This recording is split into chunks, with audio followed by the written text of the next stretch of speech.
दंपति ने अपने भाई का तर्पण किया। एक बात मैं निवेदन करूं, हमारे यहाँ श्राद्ध की पद्धति है। श्राद्ध का मतलब क्या है? बोले श्रद्धा।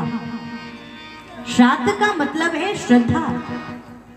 महाराज, ये वो भारत भूमि है जहां मरे हुए आत्माओं को भी श्रद्धा से तर्पण किया जाता है, जहां मरे हुए जीवों को भी श्रद्धा से तर्पण दिया जाता है। और श्राद्ध बोले श्रद्धा का विषय है। अगर मन में श्रद्धा न हो तो आप किसी की श्राद्ध, मरे हुए जीवात्मा का श्राद्ध नहीं कर सकते। तो ये तो श्रद्धा का विषय है। लेकिन आज के समय में बोले इसकी कोई गारंटी नहीं है, कोई तर्पण करेगा भी कि नहीं करेगा। क्योंकि अब धीरे धीरे महाराज लोग अपने संस्कार, संस्कृति और सभ्यता को भूलते जा रहे हैं। आने वाले समय में तर्पण होगा भी कि नहीं इसकी गारंटी नहीं है।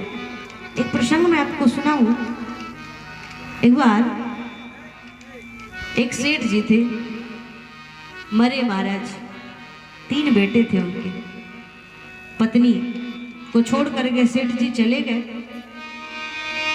माँ बार बार कहती अपने बेटों से, तुम्हारे पिताजी तो चले गए, गंगा स्नान की उनकी बड़ी इच्छा थी, गंगा स्नान तो कर नहीं पाए, लेकिन जो उनकी अस्थियां हैं उसको मैं चाहती हूँ कि ले जाकर गंगा जी में विसर्जित कर दो। अब महाराज बेटे ऐसे नालायक निकल गए, कोई माँ की बात सुनता नहीं था।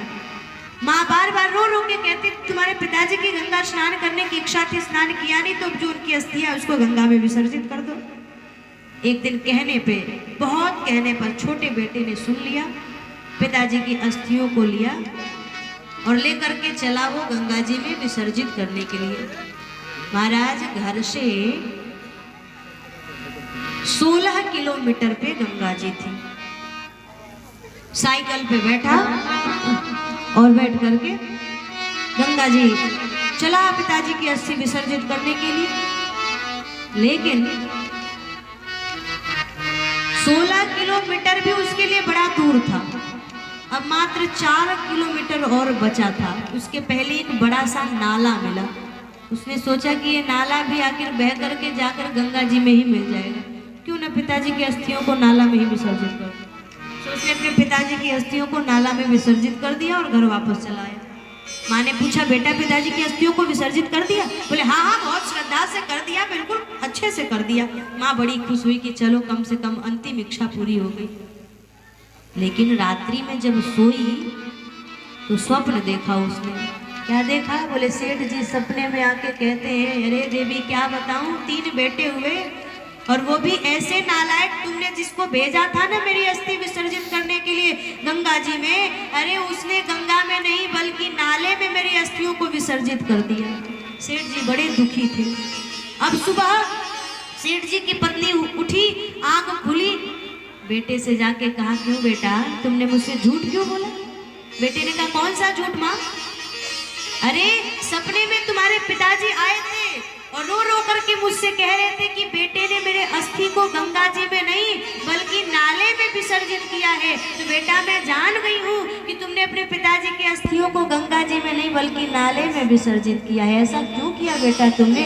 अब देखो वो बेटा भी इतना नालायक ठहरा, उसने क्या जवाब दिया माँ को? अरे माँ पिताजी भी बड़ा कमाल करते हैं, जब तक जीवित थे तब तक चैन से जीने नहीं दिया, मरने के बाद भी चैन नहीं देना चाहते। अरे भैया वो रात्रि में स्वप्न में 12 किलोमीटर चल करके तुमको ये बताने चले आए कि बेटे ने नाले में अस्थि विसर्जित कर दिया है, तो क्या 4 किलोमीटर चल करके और गंगा जी तक नहीं जा सकते थे? बताओ। ऐसे ऐसे लोग आज के जमाने में हो रहे हैं। तो कोई तर्पण करेगा भी कि नहीं इसकी गारंटी नहीं है। इसलिए कर्म कुछ ऐसा करो कि अपने आप आपका उद्धार हो जाए, आप खुद तर जाए। गोस्वामी तुलसीदास जी का कोई बेटा नहीं था,